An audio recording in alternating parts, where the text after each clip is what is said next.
Setiap kali Anda duduk dan berpikir ini hanyalah hari biasa, tanpa sadar Anda mungkin membuat pilihan-pilihan yang perlahan merusak pembuluh darah di penis Anda. Ya, Anda tidak salah dengar. Kebiasaan-kebiasaan yang telah Anda ulangi selama bertahun-tahun, beberapa bahkan mungkin Anda yakini sehat, bisa jadi merupakan alasan tersembunyi mengapa keintiman menjadi frustrasi, tidak konsisten, atau bahkan mustahil. Sebagian besar pria di atas 60 tahun tidak tahu bahwa rutinitas harian mereka secara diam-diam menyusutkan pembuluh darah yang bertanggung jawab atas kekerasan, sensasi, dan kepercayaan diri. Saya Dr. Siti Nurhayati, seorang spesialis kesehatan pria dengan pengalaman lebih dari 30 tahun. Saya telah merawat ribuan pria yang mengira penuaan semata adalah penyebab di balik penurunan performa mereka. Namun dalam banyak kasus, itu bukan karena usia.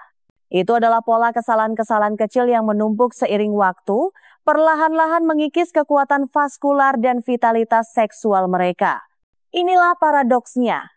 Beberapa rutinitas yang terasa paling normal bagi Anda bisa jadi yang paling berbahaya. Dan begitu saya tunjukkan bagaimana hal itu memengaruhi tubuh Anda. Anda tidak akan lagi memandang kebiasaan harian Anda dengan cara yang sama. Dalam beberapa menit ke depan, saya akan memandu Anda melalui 3 kesalahan krusial dan yang lebih penting cara memperbaikinya sehingga Anda dapat memulihkan aliran darah, sensasi, dan kepercayaan diri Anda di kamar tidur. Kesalahan ketiga adalah yang hampir dilakukan oleh setiap pria di atas 60 tahun dan ini yang paling merusak. Sebelum kita mulai, pastikan untuk menekan tombol subscribe dan menyalakan ikon lonceng. Dengan begitu, Anda tidak akan pernah ketinggalan wawasan kesehatan penting lainnya yang dirancang khusus untuk pria di atas 60 tahun. Dan jika pesan ini relevan bagi Anda, ketik angka 1 di kolom komentar. Jika tidak, ketik 0. Saya di sini untuk menjadi lebih baik dan masukan Anda membantu saya melayani Anda dengan lebih baik. Sekarang, mari kita bicara tentang kebiasaan pertama, yang jauh lebih umum daripada yang disadari kebanyakan pria, namun jarang dibicarakan secara terbuka. Ini disebut masturbasi tengkurap, dan mungkin secara diam-diam melatih tubuh Anda dengan cara yang merugikan Anda pada saat yang paling penting. 1. Masturbasi tengkurap sindrom tersembunyi. Bagi banyak pria, masturbasi dimulai pada masa remaja, seringkali dilakukan secara sembunyi-sembunyi, berbaring tengkurap di tempat tidur sambil menekan panggul ke kasur atau bantal. Ini adalah posisi yang terasa alami pada saat itu, privat dan nyaman. Namun, yang tidak disadari oleh kebanyakan pria adalah bahwa postur ini yang dikenal sebagai masturbasi tengkurap seiring waktu dapat menyebabkan serangkaian masalah yang diam-diam memengaruhi fungsi seksual Anda, terutama seiring bertambahnya usia. Masturbasi tengkurap menciptakan jenis tekanan dan gesekan yang sangat berbeda dari apa yang terjadi saat berhubungan seks.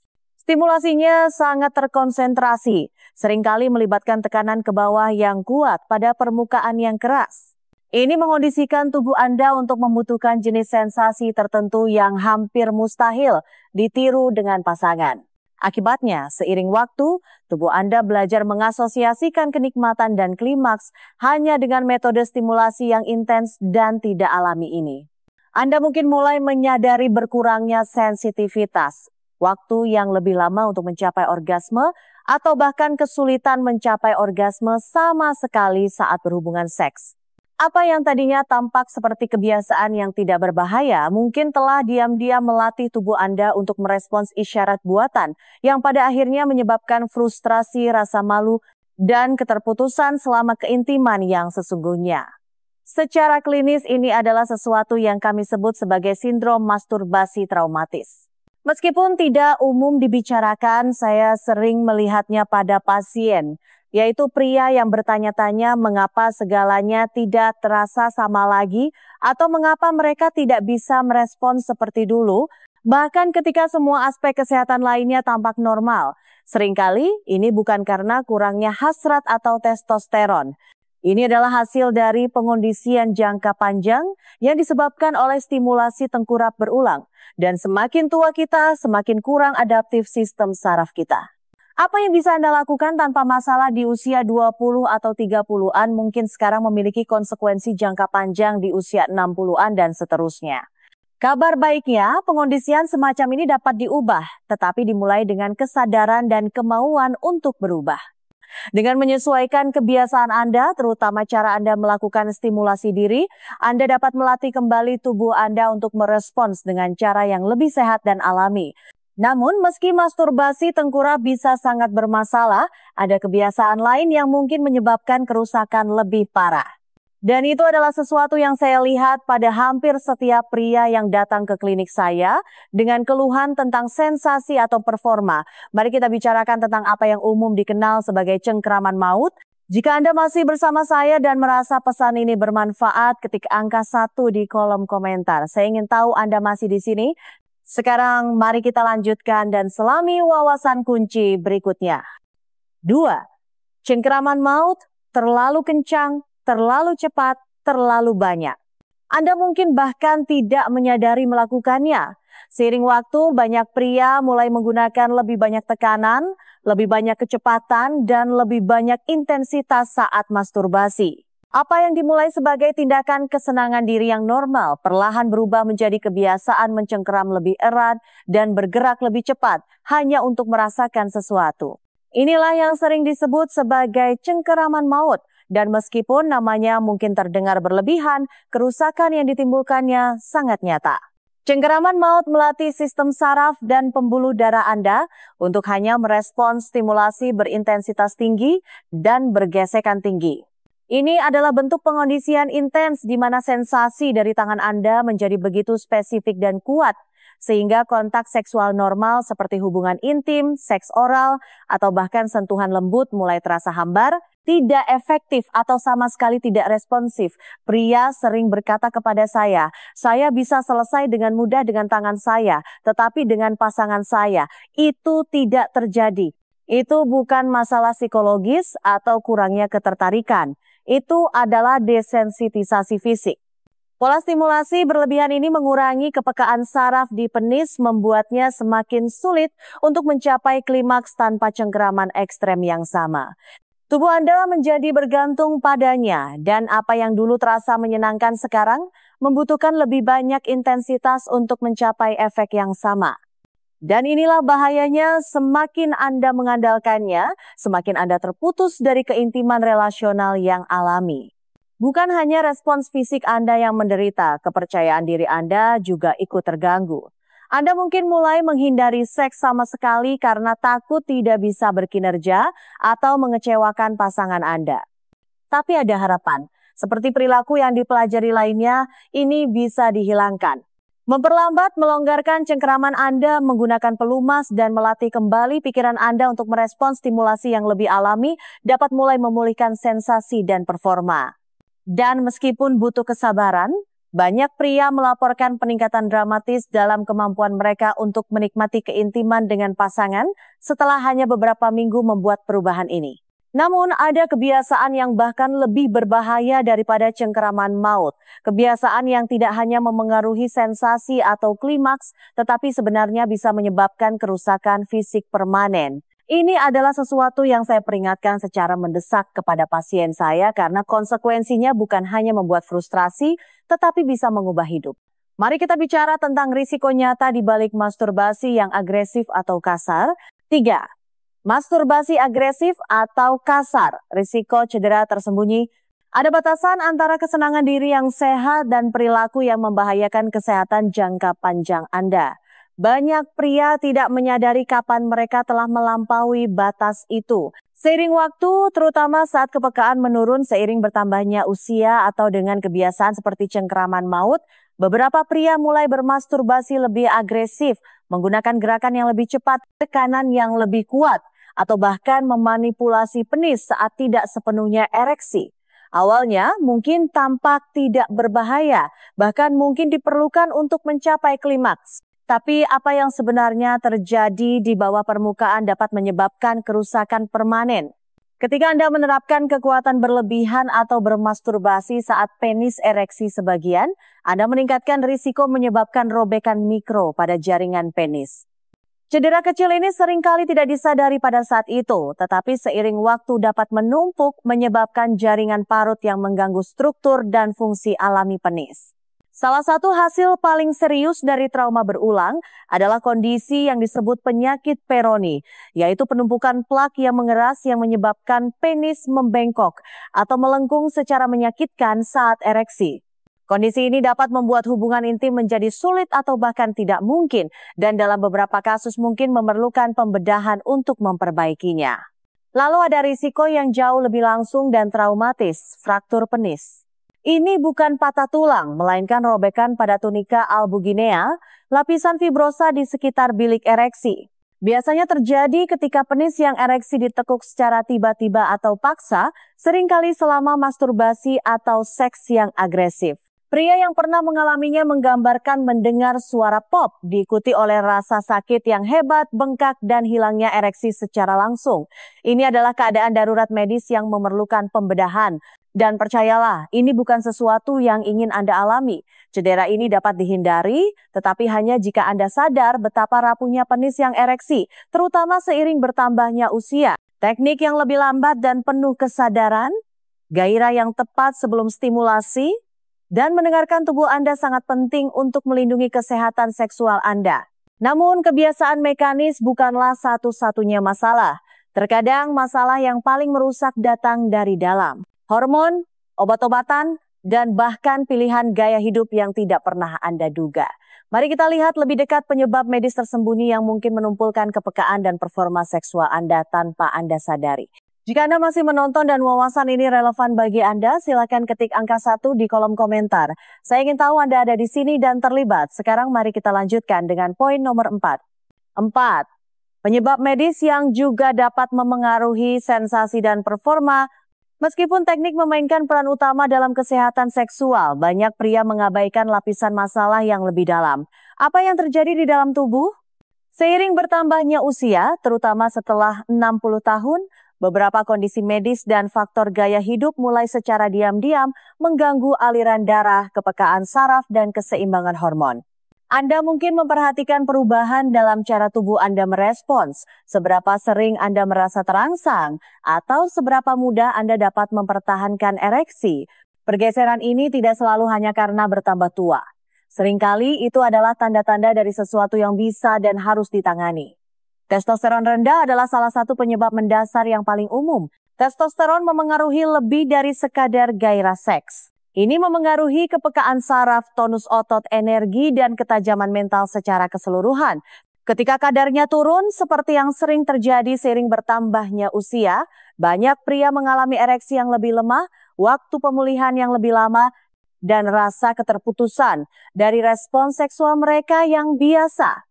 Namun, seringkali ini tidak terdiagnosis selama bertahun-tahun karena gejalanya muncul secara perlahan. Obat-obatan adalah faktor tersembunyi lainnya.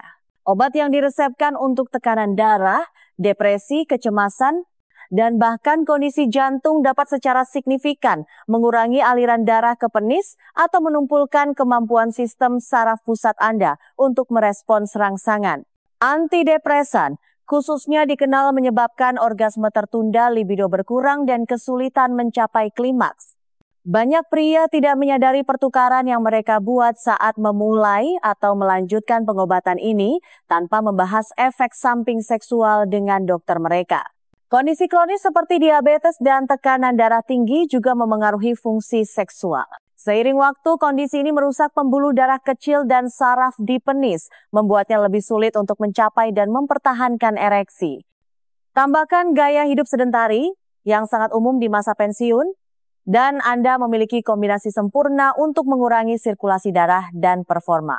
Bahkan sesuatu yang rutin seperti duduk untuk waktu yang lama atau bersepeda untuk berolahraga dapat menekan saraf di area panggul yang menyebabkan mati rasa dan penurunan sensasi. Masalah-masalah ini kompleks tetapi tidak permanen. Dengan bimbingan yang tepat, banyak pria melihat perbaikan besar melalui evaluasi hormon, penyesuaian obat, dan perubahan gaya hidup. Tapi sebelum Anda dapat memperbaiki apa yang salah secara internal, ada baiknya melihat apa yang bisa Anda kendalikan segera kebiasaan harian Anda, terutama dalam hal kesenangan diri. Mari kita bicarakan apa yang bisa Anda mulai lakukan hari ini untuk mulai memulihkan dan mendapatkan kembali sensasi dan kepercayaan diri yang alami. 5. Apa yang bisa Anda lakukan untuk pulih dan membaik? Kenyataannya adalah sebagian besar masalah yang telah kita bicarakan, baik yang berasal dari kebiasaan, cedera, atau kesehatan internal, tidaklah permanen. Tubuh Anda memiliki kemampuan luar biasa untuk pulih, bahkan di usia lanjut. Jika Anda memberinya kondisi yang tepat, pemulihan dimulai dengan memutus siklus tersebut. Jika Anda terjebak dalam pola stimulasi yang kasar, intens, atau membuat kebas, langkah pertama adalah memberi tubuh Anda istirahat. Itu berarti berhenti sejenak dari masturbasi selama beberapa minggu. Riset ini membantu saraf dan pembuluh darah Anda mulai kembali ke keadaan yang lebih alami. Dan bagi banyak pria, ini adalah titik balik yang tidak mereka sadari mereka butuhkan. Setelah Anda memberi waktu pada tubuh Anda untuk mengkalibrasi ulang, fase berikutnya adalah mengubah cara Anda berinteraksi dengan tubuh Anda sendiri. Mulailah dengan menggunakan pelumas berbahan dasar air.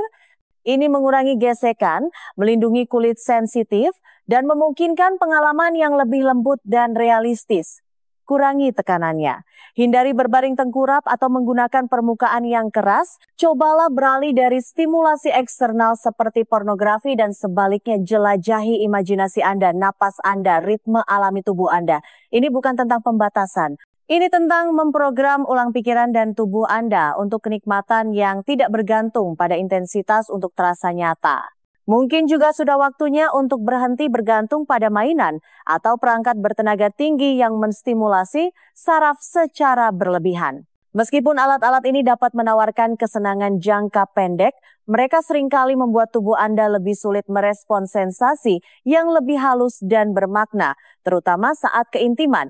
Menghubungkan kembali dengan tubuh Anda melalui sentuhan yang lebih lambat, penuh kesadaran dan kehadiran dapat memberikan manfaat lebih bagi kesehatan seksual Anda daripada perangkat manapun. Untuk pasangan, saya sering merekomendasikan latihan Sensate Focus. Latihan terpandu sederhana di mana pasangan saling menyentuh tanpa tujuan seks atau orgasme. Ini menurunkan tekanan, meningkatkan hubungan emosional, dan membantu melatih kembali tubuh untuk merespons keintiman dengan rasa percaya, bukan kecemasan. Dan jika Anda merasa buntu, jangan ragu untuk berbicara dengan terapis kesehatan seksual. Tidak ada yang memalukan dalam meminta bantuan, yang ada hanyalah kekuatan dalam keinginan untuk merasa lebih baik. Namun, banyak pria menanyakan pertanyaan yang sama setelah melakukan perubahan ini. Bagaimana saya tahu jika saya masturbasi terlalu sering?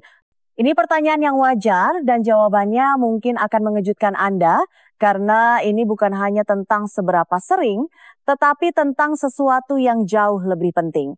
Mari kita bahas selanjutnya. 6. Jadi seberapa banyak yang terlalu banyak? Ini adalah salah satu pertanyaan paling umum yang saya dengar dan dengan alasan yang bagus. Seiring bertambahnya usia pria, seringkali ada kebingungan dan kekhawatiran tentang apa yang normal, apa yang sehat, dan kapan sesuatu melampaui batas menjadi masalah. Tapi inilah kenyataannya. Tidak ada satu angka ajaib yang berlaku untuk semua orang. Ini bukan tentang berapa kali seminggu Anda bermasturbasi. Ini tentang bagaimana hal itu cocok dengan hidup Anda dan bagaimana tubuh serta pikiran Anda meresponsnya. Jika masturbasi adalah sesuatu yang Anda nikmati sesekali dan membuat Anda merasa puas, rileks, dan terhubung dengan diri sendiri, kemungkinan itu adalah pelampiasan yang sehat. Tetapi jika Anda mendapati diri, Anda perlu melakukannya lebih sering hanya untuk merasakan sesuatu. Jika Anda membutuhkan stimulasi yang lebih lama atau lebih intens untuk mencapai klimaks, atau jika pengalaman Anda dengan pasangan terasa kebas atau tidak memuaskan sebagai perbandingannya, maka mungkin sudah waktunya untuk melihat lebih dekat. Hal yang sama berlaku jika masturbasi mulai menggantikan hubungan dengan pasangan Anda, teman-teman Anda, atau bahkan hobi Anda. Ketika kesenangan solo mulai menjadi prioritas di atas bagian-bagian penting dalam hidup Anda, itu adalah tanda bahwa hal itu mungkin lebih banyak merugikan daripada menguntungkan. Sinyal emosional sama pentingnya.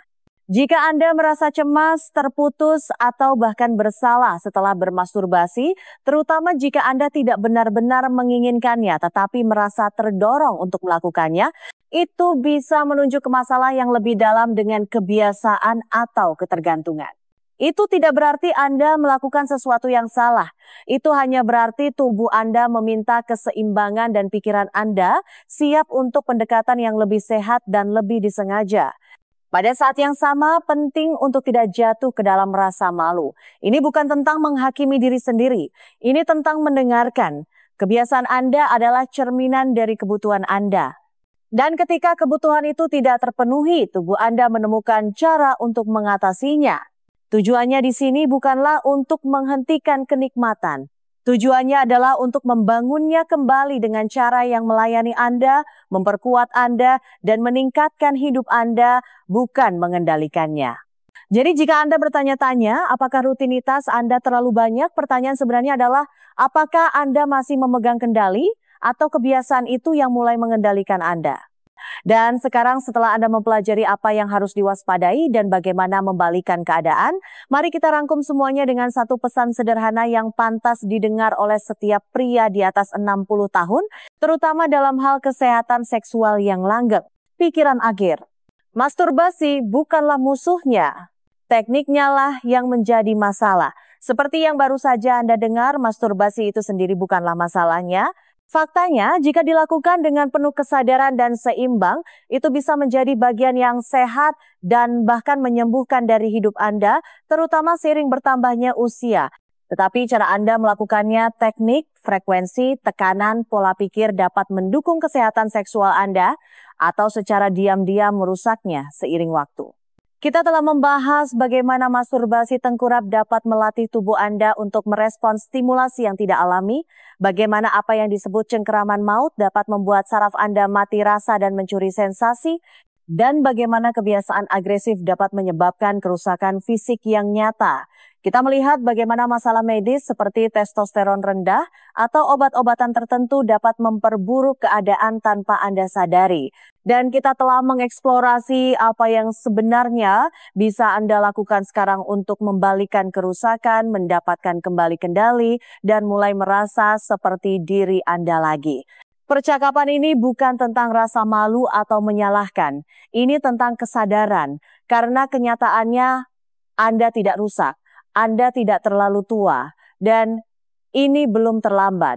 Anda memiliki kemampuan untuk melatih kembali tubuh Anda, merebut kembali kepercayaan diri Anda, dan membangun kembali kehidupan seks yang sangat memuaskan sesuai keinginan Anda. Jadi, jika Anda merasa frustrasi, bingung, atau bahkan putus asa tentang apa yang telah berubah dalam tubuh Anda, anggap ini sebagai awal yang baru. Dengan kebiasaan yang tepat dan sedikit kesabaran, tahun-tahun terbaik Anda dalam keintiman mungkin masih ada di depan. Anda pantas mendapatkannya dan Anda tidak sendirian dalam perjalanan ini. Tetaplah ingin tahu, tetaplah memiliki niat dan ingat, pemulihan dimulai dari satu pilihan pada satu waktu.